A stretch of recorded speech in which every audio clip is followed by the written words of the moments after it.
जय हिंद दोस्तों, स्वागत है आपका इस वीडियो में। तो आप लोगों ने 11th एनुअल एग्जामिनेशन 2022 के लिए हमने आपको इंग्लिश के ओरिजिनल पेपर का सॉल्यूशन बताया था, जिसमें आप लोगों ने हमें बहुत सारा प्यार दिया और आप लोगों ने कमेंट करके बताया कि एग्जाम में सभी क्वेश्चन मिल गए, ये ओरिजिनल पेपर ही था और हम अच्छे तरीके से बनाए। और आप लोगों का डिमांड हुआ का हिंदी का भी बता दीजिए। कल मेरा एग्जाम है, किसी का 2 दिन बाद एग्जाम है, तो हिंदी का भी सभी क्वेश्चन ऑब्जेक्टिव सब्जेक्टिव का सॉल्यूशन बता दीजिए ताकि हम परीक्षा में अच्छे तरीके से लिख कर आए। तो फाइनली हम आपके लिए हिंदी के सभी प्रश्नों का सॉल्यूशन लेकर आ चुके हैं।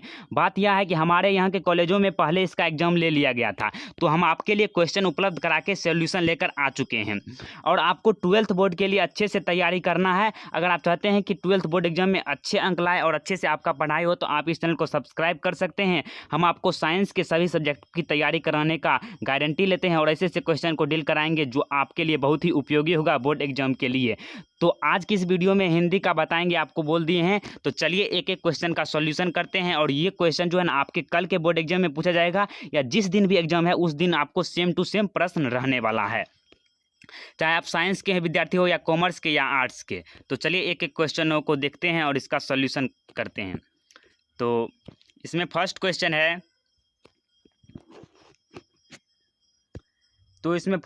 है, विद्यापति कैसे कवि हैं या किस प्रकार के कवि हैं?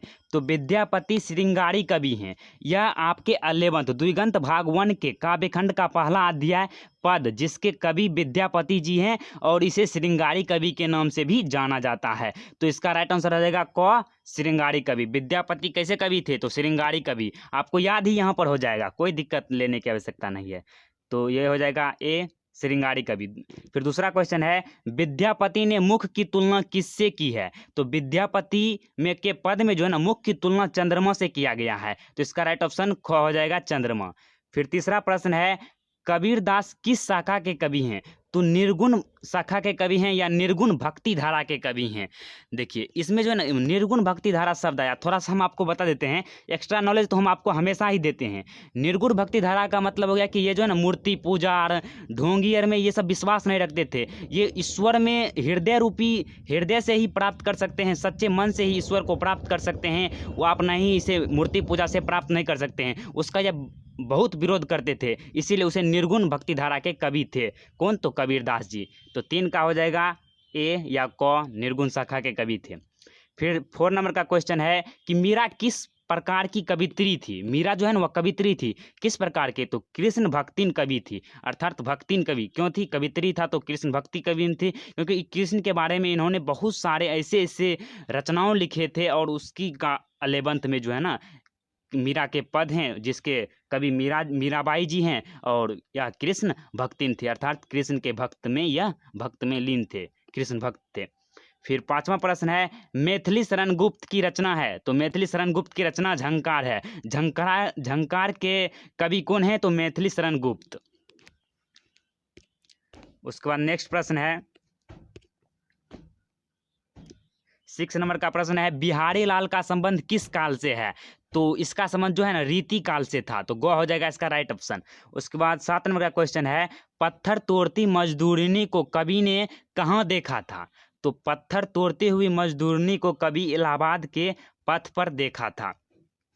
उसके बाद नेक्स्ट क्वेश्चन है, बाबा नरहरिदास किसके गुरु थे? तो तुलसीदास के गुरु थे। तुलसीदास ने ही रामचरितमानस की रचना भी किया था। तो तुलसीदास जी हैं के गुरु कौन थे? तो बाबा नरहरिदास। उसके बाद नेक्स्ट प्रश्न है, कविता की परख निबंध किस कोटि का है? तो यह विचारात्मक कोटि का निबंध है, कविता की परख, जिसके लेखक जो है ना, वह रामचंद्र शुक्ल जी हैं। उसके बाद 10 नंबर का प्रश्न है, क्या तुम्हें चक्कर नहीं आते किस कवि कविता की पंक्ति है? तो यह पृथ्वी जो है ना, उसके ही यह पंक्ति है, पृथ्वी कविता का ही यह पंक्ति है। फिर उसके बाद नेक्स्ट प्रश्न है, पूस की रात कहानी के लेखक कौन है? तो प्रेमचंद्र जी हैं। उसके बाद 12 नंबर क्वेश्चन है, कविता की परख शीर्षक के पाठ के लेखक कौन है? तो ये भी प्रश्न पूछा गया कि रामचंद्र शुक्ल जी हैं।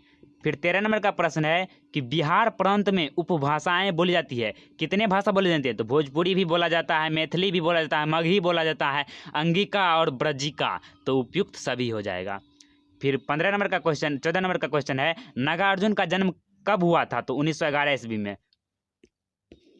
फिर नेक्स्ट प्रश्न है नरेश सक्सेना पेशे से क्या थे? तो पेशे से यह लेखक थे। फिर 16 नंबर का क्वेश्चन है कौन सी कविता माता, मातृभूमि और मातृभाषा को समर्पित है? तो मातृभूमि हो जाएगा इसका, मातृभूमि कविता ही है, लास्ट कविता है यह। फिर 17 नंबर का क्वेश्चन है चलचित्र शीर्षक पाठ के रचयिता कौन है? तो सत्यजीत राय। ये इंग्लिश में भी पढ़े होंगे आप, 11th में ही है। फिर उसके बाद है 18 नंबर क्वेश्चन सिक्का बदल गया शीर्षक पाठ के रचयिता कौन है? तो कृष्णा, यह हो जाएगा कृष्णा सोबती। फिर चलिए नेक्स्ट क्वेश्चन की ओर चलते हैं, आप चाहे तो इसका स्क्रीनशॉट भी ले सकते हैं।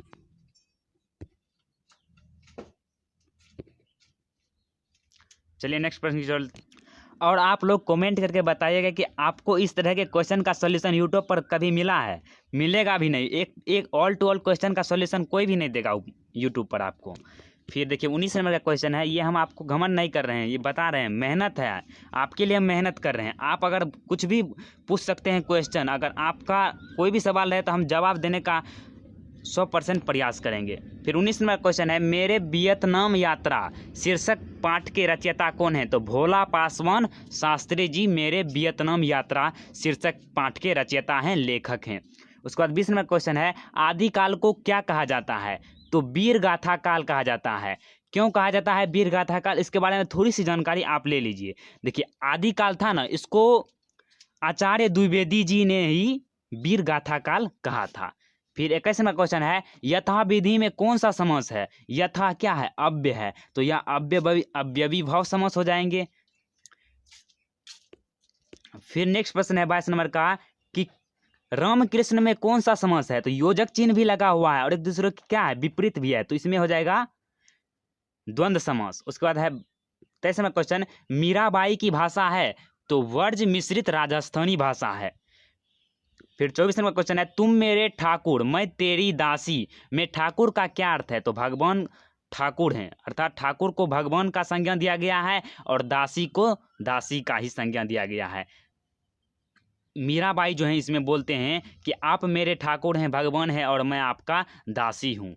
फिर 25 नंबर का प्रश्न है कि रस शब्द का सामान्य प्रचलित अर्थ क्या है? तो रस का अर्थ होता है कि आपको आनंद देगा, स्वाद भी होता है और सुख और या मजा भी होता है, तो उपयुक्त सभी हो जाएगा। फिर नेक्स्ट प्रश्न है रस हो गया। फिर 26 का है आंख के लिए उपमाएं दी जाती है? तो आंख के लिए मीन, खंजन, काल, उपयुक्त सभी तीनों उपमाएं दी जाती है, तो इसका राइट ऑप्शन डी। फिर 27 है आंचलिक कहानी और आंचलिक उपन्यास के जनक माने जाते हैं? तो फणीश्वर नाथ रेणु जी। फिर है 28 नंबर का क्वेश्चन विशिष्ट व्यंगकार हैं, व्यंगकार कौन है? तो व्यंग करते हैं तो वह हरिशंकर परसाई जो है ना, वह विशिष्ट व्यंगकार हैं। उसके बाद खिलौना में कौन सा प्रत्यय है? तो खिलौना प्रत्यय क्या होता है? तो वैसा शब्दांश होता है जो किसी शब्द के अंत में लगता है और उसके भाव एवं अर्थ को बदल देता है, उसी को प्रत्यय कहते हैं। तो देखिए खिलौना अंत में औना लगा हुआ है, तो इसका हो जाएगा औना, इसका प्रत्यय। फिर है बसेरा में कौन सा प्रत्यय है? अंत में क्या लगा है? एरा, तो बसेरा। दूसरा देखिए दोनों का समान अर्थ भी निकलना चाहिए, उस तरह से तोड़ना होगा आपको।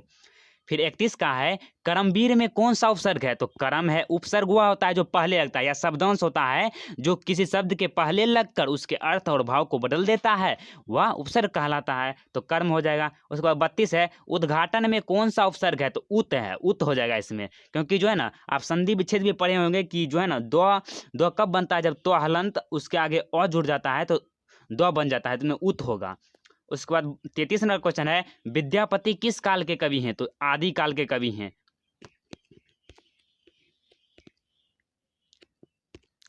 फिर नेक्स्ट प्रश्न है 34 नंबर का आचार्य हजारी प्रसाद द्विवेदी ने किस कवि को वाणी का डिक्टेटर कहा है? डिक्टेटर कहने का अर्थ है कि वाणी पर उसका जबरदस्त प्रयोग है, मतलब पकड़ है, तो उसका हो जाएगा कबीर दास। फिर है 35 नंबर का प्रश्न का विपरार्थक शब्द है? तो उत्तर, प्रश्न उत्तर। चतुराई में कौन सा समास है? तो आई। प्रत्यय कौन सा है? तो अंत में आई ही लगा है, तो आई हो जाएगा। फिर है 37 का सूरदास किस भाषा के कवि हैं? तो वर्ज भाषा के कवि हैं। कौन से रचनाकार बिहार से संबंधित है? तो रामधारी सिंह दिनकर।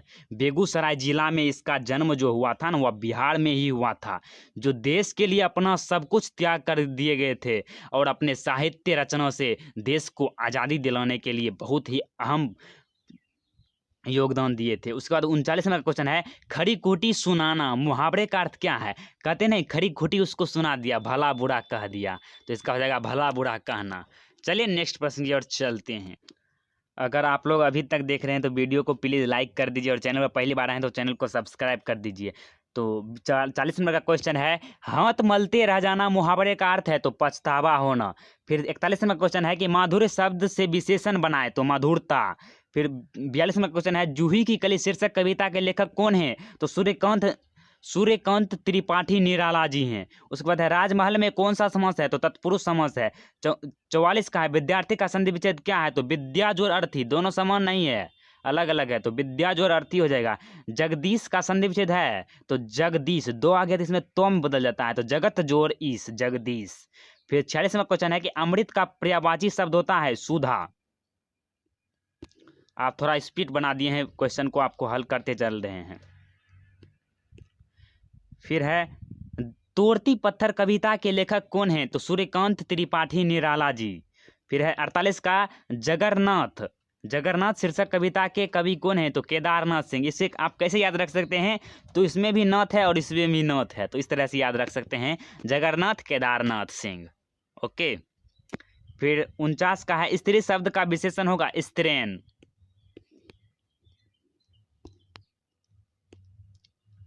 फिर है 50 में क्वेश्चन की दूध का पर्यायवाची शब्द लिखे? तो दूध मिश्रित पानी।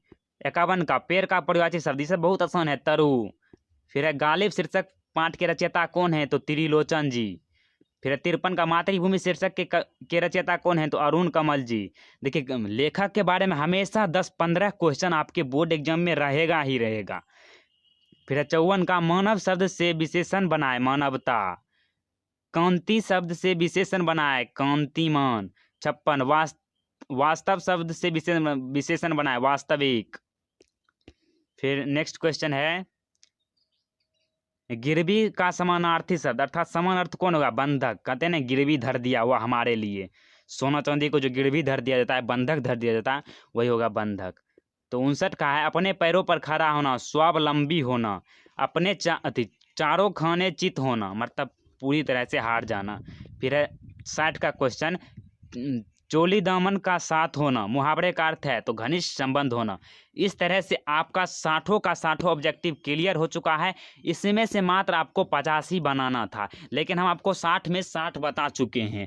आपको मन में होगा कि सब्जेक्टिव क्वेश्चन का भी सोल्यूशन हो जाए, तो हम आपको यहाँ पर सब्जेक्टिव क्वेश्चन दिखा देते हैं। अगर आप कमेंट कीजिएगा तो उसका भी सोल्यूशन दे देंगे। उससे पहले एक वीडियो बन चुका है, आपको डिस्क्रिप्शन में लिंक मिलेगा, आप देख सकते हैं जाकर। तो यहाँ पर खंड ब है, इसमें 8 नंबर में एक प्रश्न पूछा गया है, देख लीजिए यहाँ पर 8 नंबर में पूछा गया है क्वेश्चन कि किसी एक पर निबंध लिखें। निबंध लिखने वाला आप भारत में जनसंख्या विस्फोट पर लिख सकते हैं, आरक्षण एवं सामाजिक न्याय पर लिख सकते हैं, छात्र जीवन का आदर्श पर लिख सकते हैं। इसमें आप भारत में जनसंख्या विस्फोट पर आसानी से लिख सकते हैं, थोड़ा सा आप पढ़ लीजिएगा तो लिख दीजिएगा आराम से। अगर बोलिएगा तो हम आपको इसका भी वीडियो बना कर दे देंगे। उसके बाद स्वप्रसंग व्याख्या करें, तो इसमें जो है ना 3 को दिया गया है, क में 2 दिया गया है, आप इस दोनों में से किसी एक को बना सकते हैं, या ख में दिया गया है 2 को, जो जिसमें किसी एक पर बना सकते हैं। तो हम आपको यहाँ पर थोड़ा सा बता ही देते हैं। इसमें आपको है ना ख का अथवा में वाला बना लेना, यह हौला ही है, ये कबीरदास का पद है। तो इसमें कहा है कि संतो देखत जग बउड़ाना, सांच कहंता मारन धावे, झूठे जग पतियाना, नेमी देखा धर्मी देखा, प्राप्त करे स्नाना।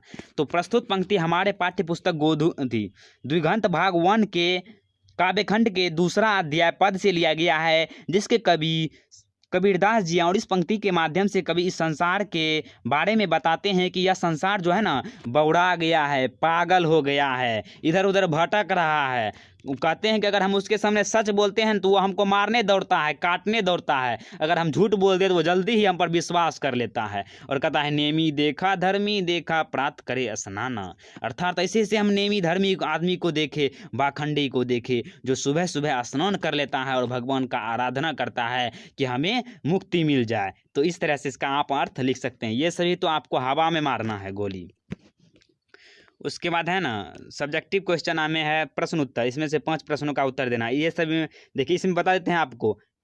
क बताए हैं आपको, ग भी बता चुके हैं और जाके ग भी बता चुके हैं और जाके पूस की रात, ये आपको कहानी लिख देना है। ये 4-5 क्वेश्चन हम आपको पहले से बता चुके हैं। देखिए हल्कू जबड़ा को गोद में लेकर क्यों सोता है? क्योंकि जो है ना पूस की रात में बहुत अधिक ठंड था, जिस कारण से उसे भी ठंड से वह कुकुर रहा था जबड़ा, तो उसको गोद में लेकर वह सो जाता है। तो इस तरह से आंसर लिख देना है और बाकी बात क्वेश्चन आपको आगे मिल जाएगा। उसके बाद 4 नंबर का क्वेश्चन देख सकते हैं। आपको परीक्षा की तैयारी के विषय पर जानकारी के लिए एक पत्र देना है, आपको पत्र लिखना है, या मोहल्ले के अपराध के लिए जो है ना थाना अध्यक्ष को एक पत्र लिखना है। उसके बाद जो है ना 150 से किन्हीं 3 प्रश्नों का उत्तर इसमें दे देना है, देख लीजिए। उसके बाद संक्षेप करना है लास्ट क्वेश्चन में। तो इस तरह से आपका पूरा क्वेश्चन का सॉल्यूशन हो चुका है। तो आप चाहते हैं कि आपको फिजिक्स केमिस्ट्री और मैथ का भी क्वेश्चन ओरिजिनल पेपर का सॉल्यूशन मिले, तो आप इस चैनल को सब्सक्राइब कर सकते हैं। वो भी वीडियो जल्द ही आने वाला है। Thanks for watching. मिलते हैं अगले वीडियो में, तब तक के लिए जय हिंद जय भारत।